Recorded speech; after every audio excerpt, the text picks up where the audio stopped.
বর্তমানে চুল পেকে যাওয়া একটি ভীষণ বড় সমস্যা হয়ে দাঁড়িয়েছে। অল্প বয়সে অনেকেরই চুল পেকে যাচ্ছে। এটির কারণ হচ্ছে চুলের ঠিকমতো পুষ্টি না হওয়া, চুলে বিভিন্ন ধরনের ক্ষার জাতীয় সাবান শ্যাম্পু ব্যবহার করা। এইগুলো স্কিনের ডক্টর বা চুলের যেসব ডাক্তাররা ট্রিটমেন্ট করেন তাদের দেখিয়ে শ্যাম্পু সাবান ব্যবহার করা উচিত।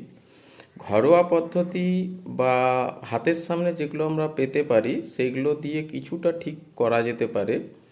যেমন কারি পাতা নারকেল তেলের সাথে আধ ঘন্টা ধরে ফুটিয়ে ওই তেলটাকে ছেঁকে নিয়ে একটি পাত্রে রেখে দেবেন। ঠান্ডা হলে সপ্তাহে 2 দিন 3 দিন করে মাথায় যদি লাগিয়ে রাখে তাহলে চুলের পুষ্টি হয়।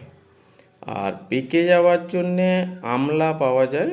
আমলা তেল প্লাস লেবুর রস একসঙ্গে মিশিয়ে রাত্রে শোয়ার আগে মাথায় লাগালে চুল পাকা কিছুটা কমে। রাত্রে লাগিয়ে রেখে দেবেন। আমলা আর লেবুর রস একসঙ্গে মিশিয়ে রাত্রে শোয়ার আগে লাগিয়ে নেবেন। সকালবেলা যেমন স্নান করেন স্নান করবেন, শ্যাম্পু করতে পারেন।